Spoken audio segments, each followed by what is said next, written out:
we're going to start off with something a little bit different. I'm going to do a giveaway. I'm going to give away one of these original coffee with Krav mugs, and you just have to do one thing. You just have to answer one question, and the first person to answer this question will get this unbelievable mug. Okay, so the question is, what is my favorite rock and roll band? And I also have that rock and roll band on the front of my phone.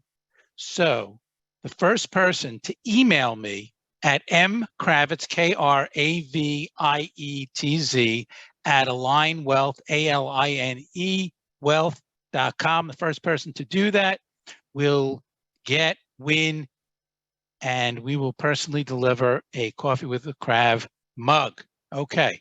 All right. Now to today's business. Today, we embark on an intellectual roller coaster ride through the world of economics and the stock market, where fortunes could be made and Excel spreadsheets become a secret weapon.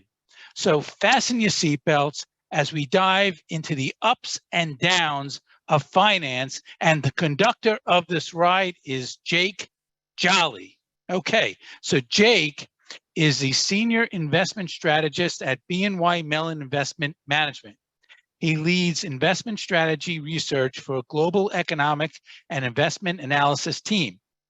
In this role, Jake produces market research and investment contact across asset classes to help shape the strategic investment decisions for their clients. He collaborates with portfolio managers, researchers across BNY Mellon Investment Management investment firms to provide vital link between investments, products, and distribution teams.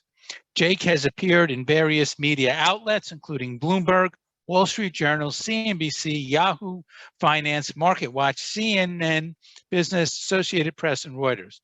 Prior to joining BNY Mellon Investment Management in 2021, Jake was a portfolio manager at Systemic Quant Manager Dimensional Fund Advisors for more than 4 years. At DFA, he managed the firm's flagship $16 billion U.S. small cap equity fund, among other factor-based strategies.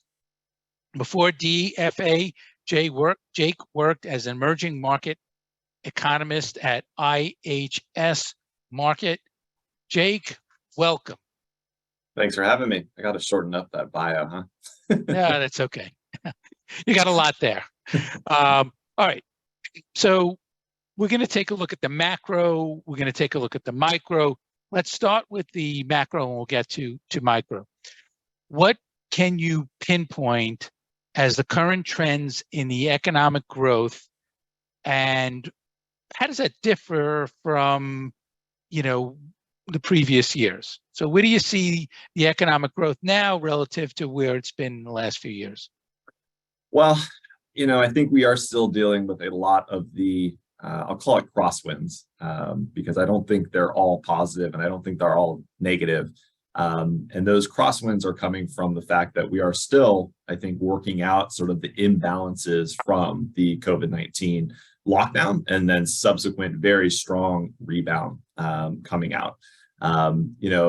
We saw growth last year sort of decelerating, starting to decelerate. But really, I think we need to keep this in the context of the rebound out of COVID put the economy really in high gear. We were growing at really above potential growth.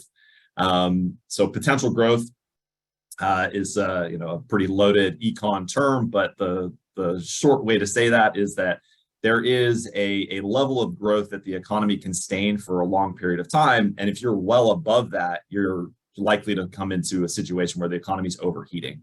And you don't really want to be breaking the speed limit for too long because that comes with associated risks. Same reason that you don't really want to be going too slow, right? Too slow growth is putting you at risk of dropping into a recession. So really what you want to be at is sort of this potential growth for long periods of time. And I think coming out of COVID, we were well above that growth rate. And at the same time as that, we had a lot of issues with our supply chains, obviously coming on the backside of lockdowns. And then on top of that, we had, if you cast your mind back to the whole debate around whether inflation was going to be transitory.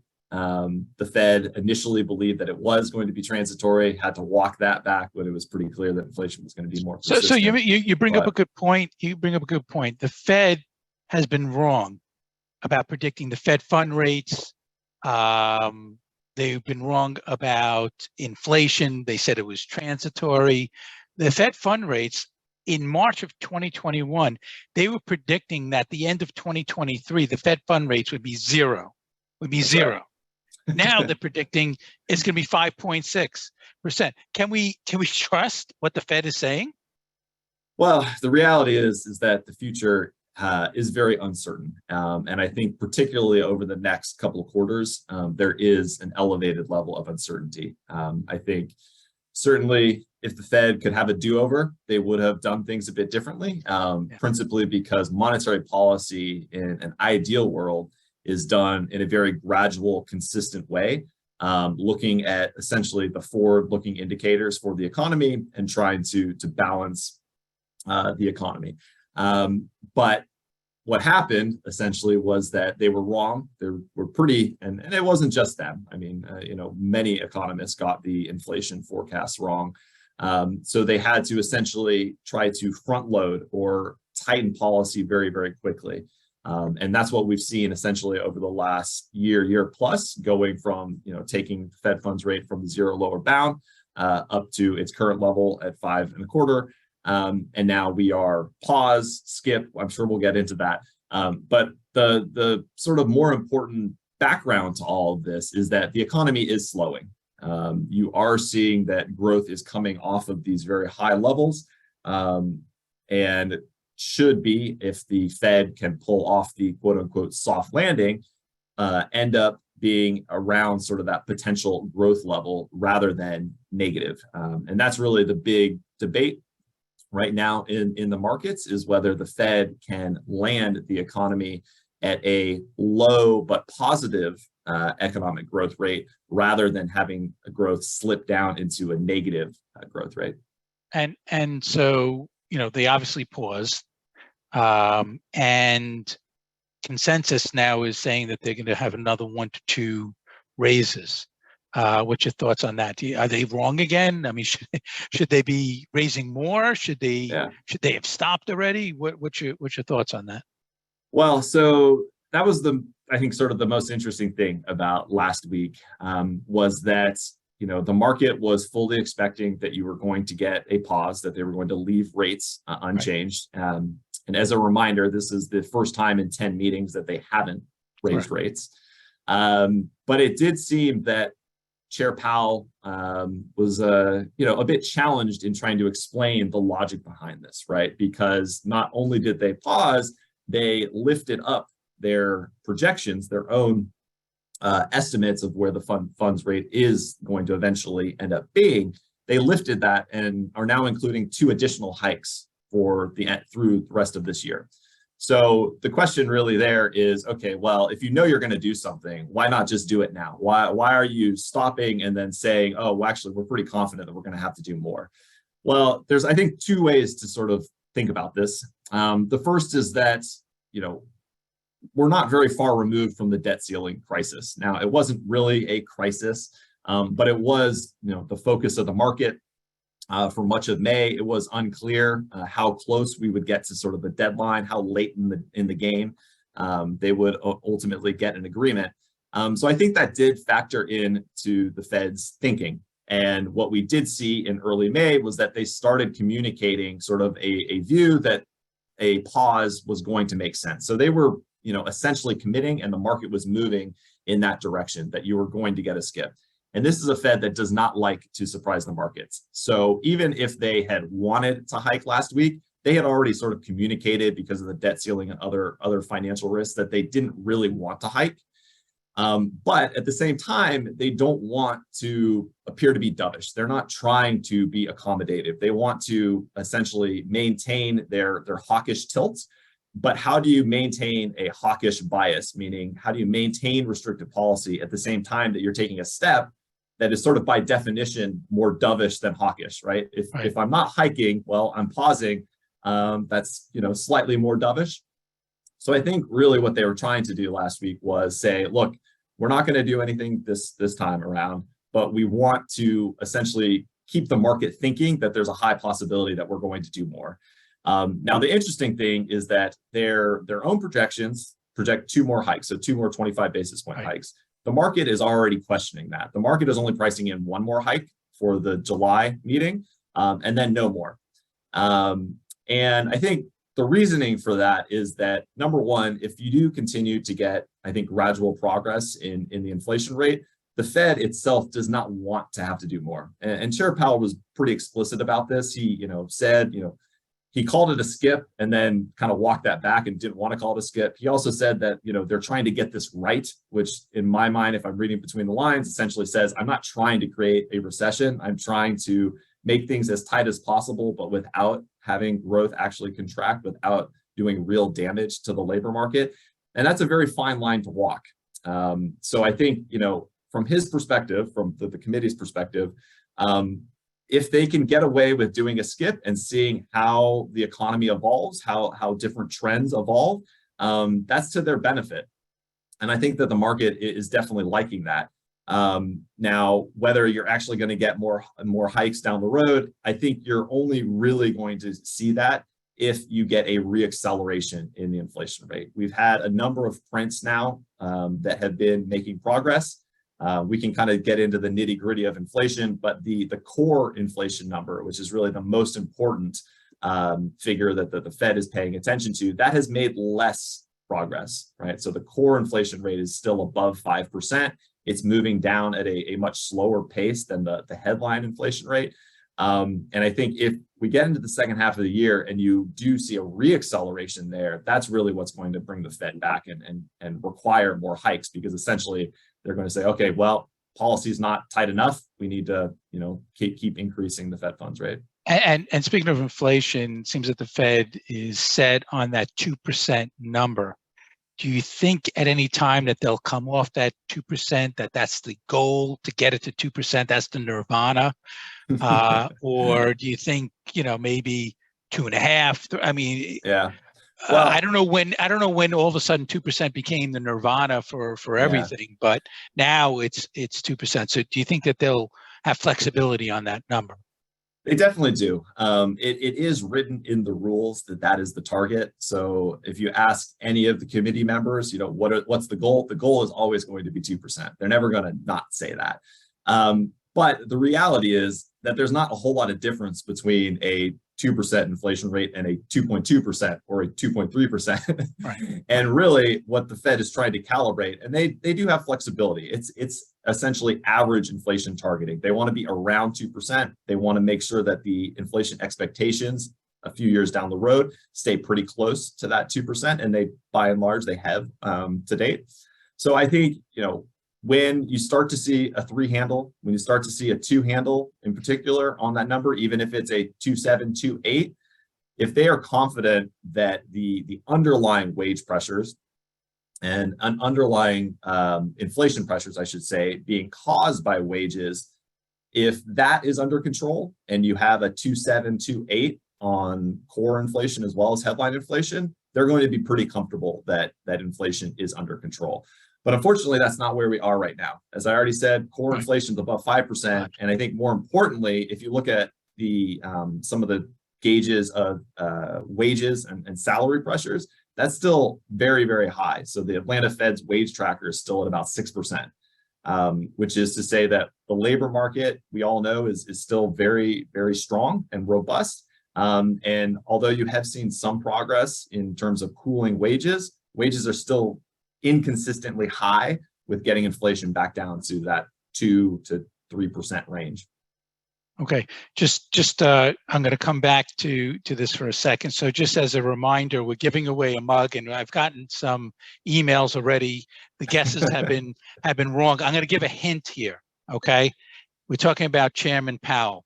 So the band that I'm talking about, Chairman Powell actually went to go see them recently. So he kept interest rates the same, and then that night he went to go see this band. So that's my That's my hint. So again, it's mkravitz@alignwealth.com. Email me what you think is my favorite band. Okay. So we've had 3 of the top 4 largest bankruptcies ever in the banking community, right? I got to assume, and we're starting to see the numbers, that banks are going to start to tighten and they're not going to lend as much. So you talked about soft landing, maybe recession, no recession, recession this year, recession next year. If you had to put a percentage, 5%, 10, 20, 50, 100%, whether we're going to have a recession in the next, let's just say 18 months, where would you put that? Where would you put that percentage? Well, I can be even more specific than that. So our forecast, we have about a 40% probability of recession in the second half of this year. That increases to a 50% probability next year.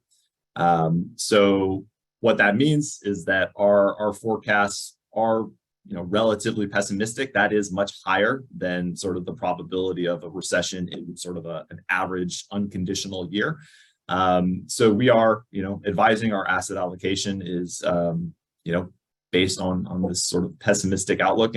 And what you're referring to there in terms of credit conditions is definitely a big part of it.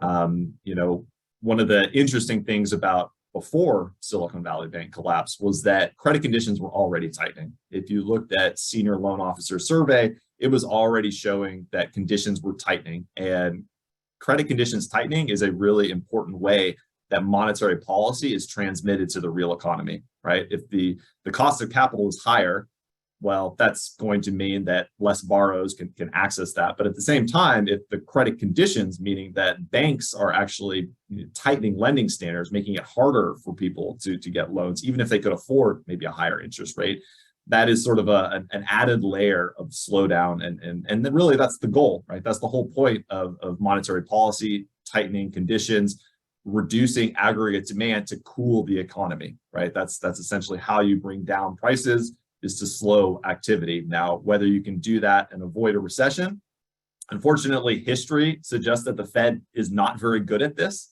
Mm-hmm. And I think, it's not that they're bad. It's really just that their tools they're not scalpels. They're essentially using hammers to try and get the business cycle smooth. But if, using a hammer and banging on the economy means that sometimes you break stuff, which is, I think, it's a bit of a joke. It's maybe not a good one, but it's historically that the Fed hikes until they break something. And obviously the collapse of Silicon Valley Bank, as well as a couple of those other regional lenders, is definitely a sign that, there have been casualties in this tightening cycle. It's been very, very aggressive. I mean, if you look at how quickly rates went from 0 to above 5% in not much more than a year. If you look at that over the past 40 years, it's one of, if not the most aggressive hiking cycle that we've seen since the early 80s. So really, I think the fact that, we had these, let's call them kind of underlying vulnerabilities in pockets of the financial system, is maybe not that surprising, right? I mean, these banks that came under pressure and ultimately collapsed, essentially were doing things that were, viable during an era where interest rates were 0. They were not viable in an era where interest rates go from 0 to 5%. And right. I don't think we want to get into sort of the nitty gritty of kind of the risk management mistakes that they did make. But the bottom line is that tightening cycles do have casualties, do have consequences. And we think that on the other side of the Silicon Valley Bank collapse, you are going to see more banks retrenching, tightening credit conditions. And ultimately, we do think that is part of the story behind slowing the economy and keeping the risk of a recession at an elevated level. So I want to put a sticky note here on this. I'm going to come back to this when I talk about valuations, or we talk about valuations in the market. But let's shift over to the stock market. Stock market's doing well. Are we in a new bull market? That's the big question, isn't it? That's why I asked it. Well, I think we should keep things in context. I was looking at it this morning. If you look at the peak, which conveniently the most recent peak in the S&P 500 was January 3rd of last year. So it was essentially the first trading day of 2022 was the peak, and then we all know what happened for the rest of 2022. It was pretty grim. We had, some bear market rallies in the middle of that. We had, a 17% rally in the summer last year, before essentially policy, that Fed funds rate expectations had to be moved higher. That really took a lot of the steam out of that rally.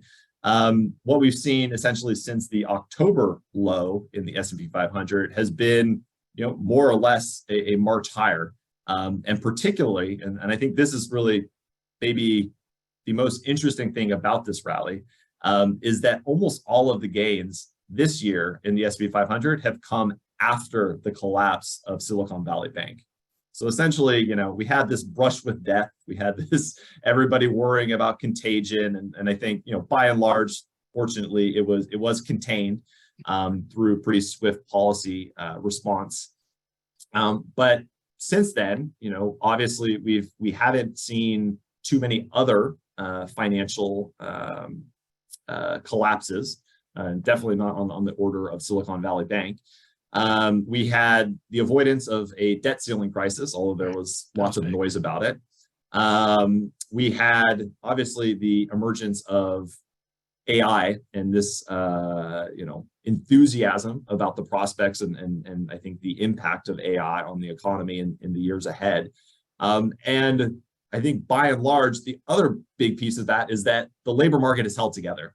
I think that's really the biggest story so far this year, is that a lot of folks were expecting that the recession would have already hit, or you would have already seen a lot of that weakness kind of percolate to the top, and we just haven't seen it. I mean, things have been holding up very well relative to how much tightening we put into the system. So when you think about all of those things together, it's maybe not that surprising that the market has been performing well.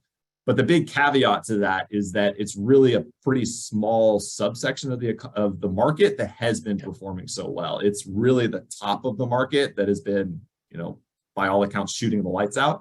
Whereas the average stock has been doing a bit better in the last week or so. But really from the collapse of Silicon Valley up until today has really been lagging. And that's one of, I think, the biggest kind of debates out there right now, is that we're seeing this divergence between the performance in the top of the market versus the average stock in the market. And anytime those things diverge a lot, you kind of have to question, okay, what's going on? Is it really just these biggest names benefiting from something that's really idiosyncratic, but then the broader market is actually responding to, weaker macro fundamentals? I think, to put a cherry on this, I would say that anytime you're doubting the market and a market rally, you have to be very cautious, right? Is the market seeing something that I'm not seeing? Is it essentially pricing in, a better future, and I'm just, hanging on to some pessimism here? But I think, when we look at the scorecard, when we add things up, we do see this rally as being essentially, founded on relatively weak footing, which is to say that we've seen a lot of returns over a pretty short period of time. And we think that when we look at the macro outlook, we think that it is going to be difficult for this kind of performance to continue over the next couple of quarters. Now, that doesn't mean you're going to have a massive sell-off. But when we've seen this kind of a run up, and when we've seen it concentrated in such a few number of names, it's hard to sort of see this as being a really enduring, sustainable rally that's going to continue for multiple years. I think we are probably going to have a bit of turbulence before. Yeah, I've read where they're equating what we're seeing as the early 90s, where there's such divergence between large cap and specific large cap growth, specific 7 names relative to small caps and all the other caps. So, and speaking of that, what do we hear all the time? AI. That's all we're hearing about today. Are the AI stocks ahead of themselves? Is AI going to be bigger than the internet? Is all this AI talk right? And what's your thoughts on that? Yeah, I mean, there's a lot of questions there. I'll do my best to unpack it. I think, again, taking a step back and thinking about this, right? I mean, if we learned anything from, the late 90s tech bubble, it's that a lot of the names that did very, very well in the early days of that were not the companies that ended up doing well longer term. Because I think, the way we would, and I guess I should say that, I work in a team, we are macro economists, macro markets people. So we don't dig into, specific stock stories. So I really don't have any particular insight to Just share the on AI. in video, We'll but more talk broadly AI. on sort of the AI story, let's say, is that, I think there is obviously a lot of promise there, but we would sort of explain that as being a multi-year story that's going to, in the best case, I think, the idea here is that there's a lot of potential productivity gains coming from AI, right? And when you think about especially maturing developed economies such as the US, where's the growth going to come from? Well, it's probably not going to come in big parts from demographics. So if it can come from, new technology spurring productivity, that's a really attractive story. And I think I want to be optimistic about it, but I think we also need to keep in mind that it's going to take a number of years for these kind of things to play out, for the economy to essentially rework itself. It's not the type of thing that's going to keep the market charging higher if we are heading into a slowdown, potentially a recession on the backside of monetary tightening. So I guess the sort of the way that, and I've been out in the media, they quote me as saying that I'm very skeptical about the current market performance. But I think from our perspective, when we look at the coming quarters, we expect that the macro outlook is not going to be supportive of risk assets. So historically, when you go through recessions, you see multiples trade lower. So right now, the S&P is trading between 19 and 20 times forward earnings. That's pretty rich in terms of the long history, and it's very rich if you think you're going to head into a recession. In recessions, markets, the sentiment is risk off. It's essentially people don't want to be holding on to these assets that are going to see valuations come in because the earnings outlook is going to have to be marked lower, right? During a recession, consumers pull back, companies have to pull back and retrench, the markets have to pull back and retrench. So our view is that, look, the AI story, it appears to be a very optimistic, potentially game changer over the coming years. But whether it's going to offset sort of the near term macro, those big macro dynamics that we expect to play out, probably not. So, it's obviously helping to lift the market right now. But I think that maybe the bigger story of kind of what's keeping the market afloat has really been the fact that the labor market is held together much better than people expected at this point. So headline is that Jake Jolly's anti-AI. I got it. Don't take my job. No, I mean, I personally. I get it. It's ahead of itself. So if AI and that area is ahead of itself, what's cheap right now, or is there any sectors, or is there any areas in the markets domestically or any emerging sectors, or any industries outside of AI that looks good? Well, I guess first I would maybe push back on saying that it's ahead of itself, because I'm not actually saying that those companies are getting ahead of itself. More that I don't think any company is going to be completely immune to a downturn. It's just the reality that, and this is the way I would kind of describe it is, some people will say, oh, well, if we're going to have a recession and it's going to be short and it's going to be mild, like, do we even need to pay attention to it? Can the market just kind of cruise through it? That's not the way it's happened through history. Historically, the market cannot see through a recession. Historically, you see the trough in the market during the recession and after the Fed pivots. So if you want to sort of keep those two things in your mind, it's going to be the Fed needs to be essentially confident that inflation is under control and that the economy is more than likely in a recession. That's going to get them to truly pivot and start cutting rates, trying to be accommodative. And that's really historically where you see the start of the next bull market, because it essentially resets the business cycle. And then the bull market can be founded upon increasing expectations in the outlook. So the earnings outlook begins to improve, and that's really where the durable bull markets begin.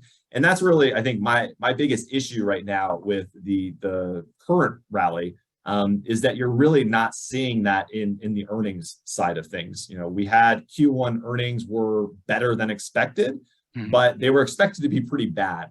So, you know, the fact that they were, you know, not terrible should not really sort of lift our spirits too much, and particularly because the outlook has not been materially marked up. So I'm sort of reading that as, okay, look, it was better than expected. We're not, you know, falling off of a cliff, which is a good thing. But at the same time, we're not very confident that things are going to start getting really a lot better in Q3, Q4, Q1 of next year. And I think, to me, that's really what you need to see before you can start having a lot more confidence that the market can move higher and can continue to support these high valuations. I mean, I don't think most strategists think that 19 or 20 times is a particularly good entry point.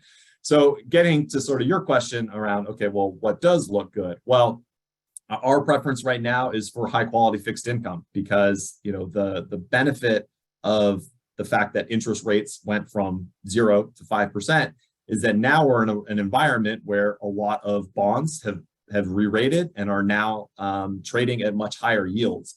So on the fixed income side, even though your return last year was terrible, the silver lining of bonds is that after a terrible year, you often have very, very good years. And that's because right now, when you're buying bonds, you're locking in a very attractive rate. And especially if you're locking it in over several years, it's a good rate. It's going to be much more stable potentially than the equities over the next couple of years. So it not only has sort of that attractive yield, but it also has defensive characteristics if you think you're going to head into a more volatile period and an economic slowdown. So how far out on the curve would you go? Are you looking at short term, a couple of years? Are you looking 5, 7 years, 10 years? Do you lock in for 20, 30 years? Yeah. What, where do you think the value is there? Yeah, I mean, we think that you do have to be balanced here, because the reality is that short rates are still very attractive, right? The yield curve is still very much inverted. Right. But we also, caution and we've done a lot of analysis on this, that you do want to start moving out the curve. So you want to start extending duration and take on that duration risk before the economy slows down. Because what we've seen through history is that if you really just sit on the short end and think that you're going to be able to time, when rates really start to come down, you can often miss it, right? I think we got a big reminder of this actually during the Silicon Valley Bank collapse, right? I mean, rates moved dramatically over a very short period of time. Now, they've since backed up again, but who's to say that, you couldn't have an event, a change, an inflection point that could happen very, very rapidly. So what we're sort of advocating is that, you start moving out the curve now. We think that intermediate, so sort of the 5 to 7 year range is really the sweet spot, because you're locking it in over a decent amount of time. But obviously, we're not saying, completely move out of short duration. So start moving, begin doing that, taking on a bit more duration risk. But certainly, as the economy, if you start to get more signals that the recession is becoming more imminent, that's really when you want to start moving out more aggressively. Because I think the thing that I always try to remind people is that if you believe you're going into a recession, those high short end rates are not going to last. They are not going to persist through a recession, because eventually you are going to see the Fed pivot. Eventually, rates are not, the Fed funds rate is not going to stay at 5% forever, which is the same thing as saying that those short end rates are not going to stay at 5% forever. They are going to come down. So that is more of a temporary yield. Whereas if you move out the curve, you can lock in a rate that is a little bit lower, but you can lock it up in over a much longer time period. Okay, fair. Thank you. Thank you for that. Just to go back to the stock market just for a second, I know that you were a former emerging market economist, so I just wanted to get, international stocks have been cheap for years. Actually, internationals outpacing U.S. Yep. Year to date. Is it time now for the international stocks to shine? And also, what's your thoughts on emerging market? Obviously, China's been having trouble post pandemic. So I gave you a lot of questions there. So international is still cheap, and emerging markets, and what's your thoughts there? Yeah, so we do prefer emerging markets over developed markets at the moment, and just more broadly from a regional perspective, we do like Asia over, if I have to pick a region for equities, Asia definitely looks the most promising, and certainly part of that has been China's reopening, albeit that has been, maybe faltering a bit in the last month or two. But we think that there's still some positive momentum there. And I think one way to think about this is that, we think that there's an elevated likelihood of a recession in the US. If the US goes into recession, it's very unlikely that the Eurozone would be able to avoid a recession just because of the linkages between these economies. But on the other side of that is China. Although China's growth is faltering, the likelihood of a recession in the near term is much lower than it is in developed economies. And we do think that reopening impulse is going to have positive spillover effects for the regions, countries within the Asia-Pac region. And I guess I should also point out that, emerging markets really came through this current cycle, managed inflation in a much better place than they have historically. I think, a lot of the praise goes to, the policymakers there who were, I think, pretty quick to increase rates to get on top of inflation. So you're looking at economies that I think are in a much better place in terms of growth prospects. Valuations are definitely attractive. So when we sort of compare that to opportunities and risks that we see within developed markets, it certainly seems to argue that, okay, emerging markets, if it's an area of your portfolio that you really haven't paid attention to in a while, this might be a good time to start looking again. And I think I'll add to that mix, Japan, obviously not an emerging market, but an economy, a market that is doing much better than it has in a very long time. And I think, the story there is one that, the policy stance is much more positive. They're reflating the economy rather than in most developed markets trying to deflate economies. And for a long time, this has been an economy that has kind of underperformed in terms of its equity market. But now, because of that accommodative stance, because of the reflation of the economy, it's really getting, I think, a lot of positive tailwinds. So it's also benefiting just from a general, I think, more positive growth outlook from from Asia-Pac. And it's maybe another way to say that is that, the likelihood of recession in Japan is also much lower than it is for many of these other developed economies. Yeah, Japanese, so they made their stock market made a new high, all-time high, first time since the 80s. Yep. So that's quite a long. It's been a while, quite a long time. But I guess maybe I'll add to that valuations are still very attractive there as well. So I think, on the whole, this doesn't mean do anything dramatic, but I think it does suggest, and we're certainly advocating, taking another look at emerging markets. Taking a look at Japan, because we do think that those, at least from a sort of near-term tactical perspective, do look a bit more attractive than opportunities in Europe and the US. Now, if we're just speaking about Europe versus the US, we do prefer the US equity market over Eurozone. And that's primarily because when you look at how the Eurozone has performed, we think that a lot of that positive performance was sort of contingent on the fact that you didn't have the worst case scenario of an energy crisis last winter. That was more or less priced in sort of heading into the end of 2022. They kind of got lucky because the weather was more in their favor, but also China reopened, right? The China reopening was kind of the biggest story from last December, and I think that caused a lot of the push to the Eurozone markets, especially sort of the luxury goods market or those companies, I should say, that are based in Europe. But we see that as being kind of largely priced in now. And when we think about the going forward basis, historically, Eurozone is a bit more cyclical. So it's very, levered to the global economy. So if we think that we are heading into a recession, we would expect that the Eurozone is likely to potentially get hit a bit harder. And that's also, I haven't even mentioned the fact that there's still a war going on their borders, which obviously has, potential to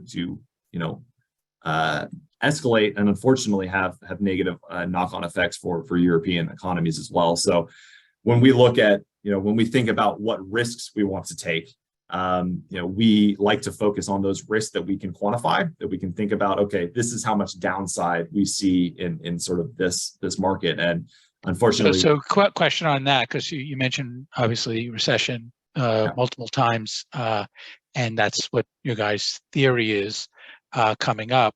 What is the downside? Equity market, stock market. Let's look at S&P 500. Yeah, certainly. How far down can that go? So we have essentially two recession scenarios, and I think you were alluding actually to it earlier. Do we get a recession this year? Do we get a recession next year? So that's essentially what our two recession scenarios are. We have what we're calling a credit crunch scenario, which is a recession happening in the second half of this year. And the big story there is, these tighter credit conditions that we've spoken about essentially come and have a bigger impact in the second half of this year. Now, the other recession scenario, a recession in 2024, we call a delayed landing, because this is essentially this idea that, maybe the data right now, it's throwing up a lot of mixed signals, but we're sort of misinterpreting some of the data in the leading indicators. And the economy just proves to be more robust than we expect, which means that the recession doesn't actually happen until 2024. But we think that it only happens in 2024 if you get a reacceleration in inflation in the second half of the year, and the Fed actually has to come back and lift rates much higher than is currently priced in. Because essentially this is a matter of, okay, well, the Fed is kind of comfortable that we're making progress right now. But what if we're wrong? What if the labor market actually is too tight and those wages end up staying at these elevated levels and cause a reacceleration in the second half of the year? Well, then the Fed might have to reassess and say, okay, well, actually, we need to take the Fed funds rates to 6 to 7%. And that kind of a shock tightening we see as being, causing the recession in the second half of the year. So in that second scenario, you're probably looking at a worse downside. It's a worse downside, and it's essentially a range bound trading through the rest of this year, and the trough coming in 2024 in the market. So the way that we've modeled these things is that in that first credit crunch scenario, which is the kind of more mild, shorter recession that happens in the second half of this year, we would see the S&P trade below 4,000. You would see the PE trade in sort of that 16, 17 times rather than the current 19, 20 times that we're seeing. And you would see the earnings contract this year. The earnings outlook for this year is basically flat from last year. So it's not projecting earnings growth, but it's also not projecting a contraction. And if we get a recession, it's very unlikely that you would have a flat earnings year. Historically, in recessions, you see earnings contract. So in our credit crunch, we're modeling it between 5 and 10% in earnings contraction this year. So that is what takes you below 4,000, potentially retesting those October lows from last year.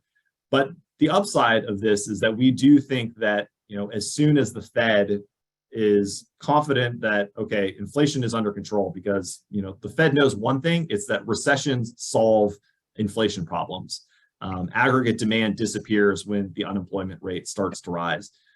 So we do think that the pivot, the accommodation from the Fed would come relatively quickly, So potentially that is, end of the year into early next year, which means that 2024 actually sets up for being a pretty positive year for equity markets, because you have the recovery start to get priced in early next year. The worst case scenario is actually that the recession gets delayed and doesn't hit until 2024, because the Fed essentially has to, or is forced into, causing a nasty recession to get inflation under control. And that's really something that none of us want. What we want, of course, is a soft landing. And this is our third scenario. We think that it is the lowest probability-wise to occur, but we don't think it's impossible. We think that there is enough sort of strange dynamics going on in the economy coming on the backside of the COVID rebound, that it's certainly possible that the economy disinflates in a way that it hasn't historically. And that's really what you need actually to get a soft landing. You need the labor market to normalize. So you need the labor market to kind of weaken, but in a way that it hasn't historically, which is to say you need the unemployment rate to stay relatively stable and low, so below 4%. But at the same time, you need job openings to come down and you need wages to cool. So that's a very, I think, optimistic assessment. That's what the Fed wants. But I think the Fed also is cognizant that they haven't been able to do that historically. So they're trying to be very careful about things. And, I probably should have mentioned this earlier, but, the Fed, their own staff expects that there's a high probability of a recession in the second half of this year. Now, the FOMC, so the committee members that get to vote on policy that essentially put together the dot plot and those expectations about where things are headed, it's their staff that does this independently and then tells them kind of what they're thinking. And that staff expects that there is likely going to be a mild recession. So I think the Fed, they will not come out and say it, but I think Chair Powell is likely of the belief that the probability of recession is higher than 50%, which is to say that the inflation problem is probably going to take care of itself, and he's trying not to overdo it at this point. Unfortunately, this is just the reality of forecasting, is that right now, especially, forecasts are very volatile and uncertain. And I don't think he has a whole lot of confidence in those inflation forecasts, which is one reason that he has, kind of emphasized last week that this hiking bias should remain in place, because I don't think he's too confident that inflation is, sustainably getting back to 2% with how much hiking they've done so far. Okay, well, yeah, thanks for that, but not there was really. A lot there. not really, because it's not that positive. But that kind of makes me think about next year and the presidential election that is impending. In fact, this morning I was watching CNBC, and Republican presidential candidate Chris Christie was on going after Trump. Is it too early to look at the 2024 elections? And obviously what you were talking about with the recession this year or next year, that would have tremendous implications, right? I mean, if the recession is this year and things look good next year, that's good for the Democrats. If the recession is held off, but all of a sudden they're raising interest rates and now you have a recession next year, for the Democrats. I mean, that's similar to what happened to Bush Senior when there was a recession when he was trying to get reelected. So a lot there, and I'll make that my last question. What's your thoughts on that? Yeah, man, I think you're spot on there. I think I'll point out one sort of interesting statistical fact, which is that I don't think, going back to the end of World War II, we've ever had a recession start in the third year of a presidency. So that would say that you're not getting a recession this year, which means that next year you do, if the recession calls are right. I think that, that's maybe the thing I should emphasize here, is that although, our assessment of the data, our expectation is that there is a higher probability of recession this year or next than getting sort of this soft landing where we avoid a recession. We still think it's possible. And we do, we want to be very intellectually honest about this, about what we know, what we don't know. And, our expectation was that the economy was going to be weaker than it is right now at this point. Obviously, we think that, the COVID stimulus is still having kind of a long-term effect. You still have excess savings in consumers' bank accounts. So we think that's having a part of it. But it's also just the fact that the labor people still have jobs, and consumption behavior really doesn't change until people are concerned about their job prospects. And right now, people are still relatively positive, despite what you see in consumer surveys, which everybody still seems very pessimistic. Fund managers seem very pessimistic, yet the market keeps going up. So I think the bottom line here is that the data are still very difficult to read. And we are certainly constantly assessing that data and challenging our views, because at the moment, we still think higher probability of recession than not. But, the further we get down the line, the longer the labor market holds together. If we continue to get sort of this immaculate disinflation, we might have to reassess that. Those probabilities can change. So I think that that's certainly the thing that we're hoping for. But we also don't want to be naive and sort of just, pick the scenario that makes us sleep better at night. Because that's not what kind of being a strategist is all about. So, but getting back to sort of your question on the election, I think one good thing is that the debt ceiling debate got pushed into 2025. So that's not going to be a big issue that could potentially come up again and scare markets next year. So that's a positive. But you're right. I mean, I think that when the recession hits, the reaction from the Fed is certainly going to have a large impact, right? I mean, it's the economy, right? So I think, we'll see how things play out. But in terms of, what the Democrats want, I think, it's if we're going to get a recession, let's get it quick and get it out of the way, which is why I'll sort of say that, the Fed's job is not going to get any easier from this point onward, because we've taken policy to a very restrictive level, but now the plan is essentially to try and hold it at that level, maybe a little bit higher, but hold it at that level for as long as needed to get inflation under control. And unfortunately, the longer you hold it, those cumulative effects of tightening mean that there probably is a higher chance that you do get that downturn, right? The lagged effects of monetary policy, everybody kind of throws it out there that, the lagged effects can be long and variable, right? And I think the risk here is that those effects, people kind of assume that, okay, well, we started hiking in March of last year, and it doesn't seem like they've really entirely hit, or maybe they did entirely hit. Maybe Silicon Valley bank collapse was kind of the worst of it, and now things can start to get better. I think it's a little bit too optimistic to assume that all of the tightening has already had all of its impact and that there aren't going to be more impacts going forward, especially if policy stays at this level, right? The Fed is not planning to cut anytime soon. Right. They're only going to cut if a recession hits, and that recession hits and it's pretty hard and pretty quick. But barring that, you're going to see rates stay at these elevated levels, which means that activity probably is going to slow down.